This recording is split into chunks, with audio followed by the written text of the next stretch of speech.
Hey everyone, and welcome back to my channel, Books with Nate. And today I'm going to be wrapping up my April reads and talking a bit more about my plan for the month of May, and just kind of going over some books that I read. It turned out to be a pretty solid month last month. I know I'm a little bit late to this, but I did just start a new job recently, and I know I haven't posted in a while either. So, that's just been kind of taking up most of my mental energy, but feeling good about it today. So let's just get into it. First up on the list is The Last Unicorn by Peter S. Beagle. I technically finished it on April 1st, so I'm counting it as read in April, but I did start it in January. And I know it's like a very short book, but yeah, I think that kind of shows, how much I maybe didn't like it. I did like, maybe the first third of the book and the last sort of bit. But I was recommended this book by a friend of mine. Um, and, it's a very old school book that sort of is a bit more whimsical. And, it follows this unicorn, the last unicorn. And she kind of encounters this wizard and a prince and a witch and kind of goes about this, sort of childlike journey, childhood, like a book that you read to a child, I would say, which isn't bad. And I like that kind of stuff sometimes, but it did not fully catch me. And Annie, if you're watching this for whatever reason, just know it was entirely personal that I did not like this book that much. No, I'm just kidding.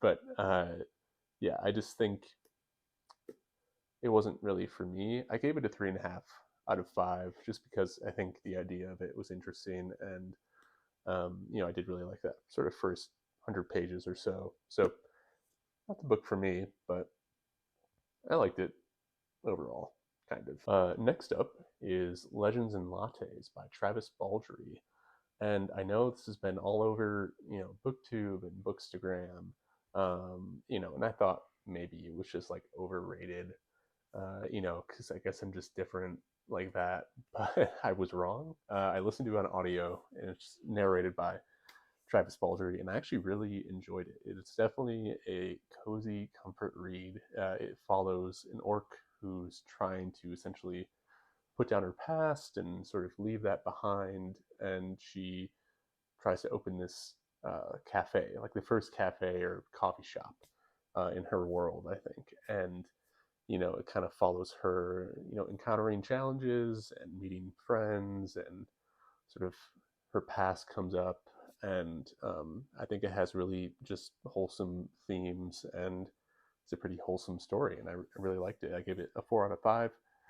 Yeah, and I definitely recommend giving it a listen because I think the audio narration by the author himself was fantastic. So definitely recommend it.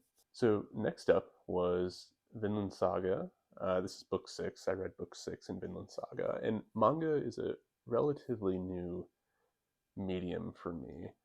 Um, I did read up until the end of the Golden Age arc in Berserk, and that's a whole conversation for another time. I did like Berserk, but it just, some of the things just got a little too out of hand, and I don't think it was handled all that well. But that's, like I said, another conversation. But I've been kind of looking for a manga after that. I kind of bounced around between like One Piece, and I think I started to read Hunter x Hunter, but those just didn't really scratch that itch. Surprise, surprise. Um, but I think Vinland Saga really has shown me what you can do with storytelling. It's, you know, to put it kind of weirdly, it's violent enough for me, even though I'm a very non-violent person. Uh, I just think there's a lot of great themes of, vengeance, and sort of this idea of his war, right, in a very, takes place in a very Norse like setting, follows Vikings, and it's based on the Vinland sagas, which are historical tales from that time. And I think what the author Yukimura did is like absolutely some of the best storytelling I've encountered. And like I said, manga is relatively new for me, but I do think this is just a great series. And I'm flying through book 7, and I think like this will be talked about in the future, but book 8 I'll read as soon as possible. I think it's a great series, and definitely recommend checking it out. And then next up is Gwendy's Button Box. I had to take like 3 tries to say that for some reason, which is by Stephen King and Richard Chismar. It's a novella that's in the multiverse, and it kind of has connections to The Dark Tower, which is a series I need to finish because I love it, but I'm going to reread it at some point. Um, and it was pretty good. I picked it up on a whim. I read it in like 3 hours in one sitting, uh, kind of on a nice spring day in the evening. That's something I love about Stephen King is that he like I know this isn't entirely by him, but just more of a comment on Stephen King. I think he does such a good job. Like this is how I describe his writing. It's kind of like the changing of the seasons. I don't know. It's kind of this very like one sort of page in the story ends and another begins, and it's kind of this like you're taking this deep breath. I don't know. It's very I just love his writing, and this isn't entirely by him, but just the books I've read, I just have fallen in love with him, and I don't know why I didn't read him earlier in my life because he's just a very good book. Very good writer. I gave this 3.75 out of 5. It was pretty good. I think I'll probably read the second book. And then next up is Artificial Condition by Martha Wells. This is the second novella in the Murderbot Diaries.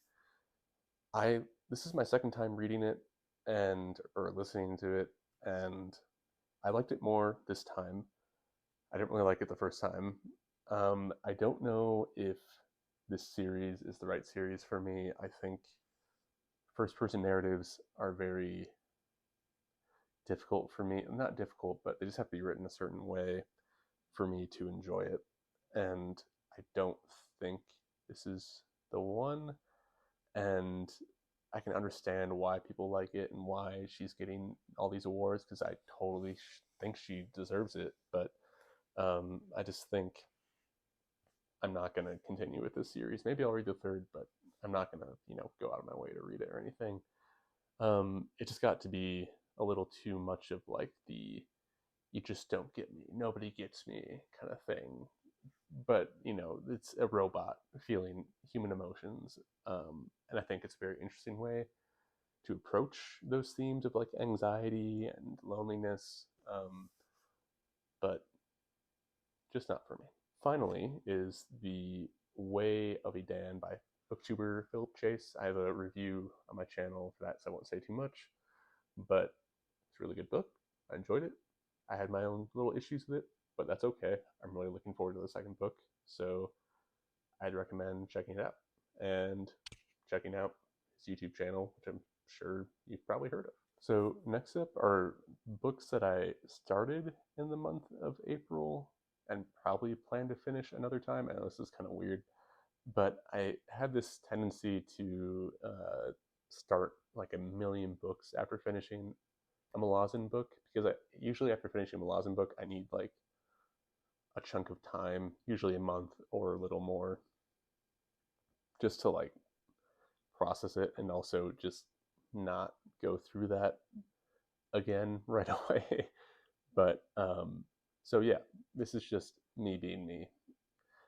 So the first book that I started was I need to pick this up from the ground. A Game of Thrones. So I'm sure, like many people, you know, I watched the show first before I ever even thought about picking up the books. I did read this or start to read this back in college. I think it was like season 6 or something, maybe.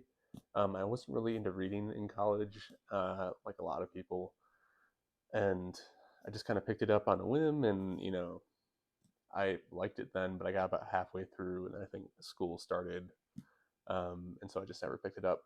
But this month, last month I was just kind of feeling the need to watch the show, but I hated the last season or two, like most people, I guess. So I didn't really want to like go through that again, and so I decided to read the book instead, and it's a really good book. I think it's been nice to sort of have that understanding of the world and sort of the plot from the show. So I kind of had that basis of like what was going on. There wasn't a lot of like confusing things going on because I had watched the first few seasons twice before I watched the last season, and just kind of having that basis for this book helped me sort of pick up on the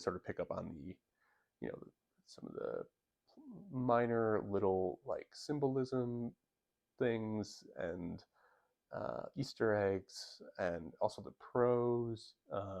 It was just really nice to kind of appreciate the words a little more. And yeah, I do like it. It's been a pretty solid reading experience so far. Save for that Georgie boy is one weird fucking dude. Pardon my French. Uh, yeah, I don't understand why certain things like need to happen because it's historically accurate. Anyways, so next up on my list is Guards. Uh, that I that I started and didn't finish. Um, I have been wanting to read Pratchett for a while now, and I just kind of picked it up, and I think the absurdist humor is definitely for me, but I just did not start to read it at the right time. I think I picked it up around the same time I started reading the Game of Thrones, and I just wasn't really in the mood, but I do want to come back to it at some point. I just don't know when. And then, sort of the next or last sort of book that I've started but plan to finish soon is Jujubas Burn. I'm actually like 30 pages away from finishing this. I've been listening to on audio commuting mostly, and then I picked it up from the library just to try and finish it because it'll be quicker just to read the words, but who knows. But yeah, no, I do like this series. It's been so back and forth, like between good and okay. This is one of the okays. I don't know why that is, but I just think after book three, which was the highlight of the series for me so far, um, I just think that I just don't understand why they feel the need to kind of regurgitate plot details and plot points.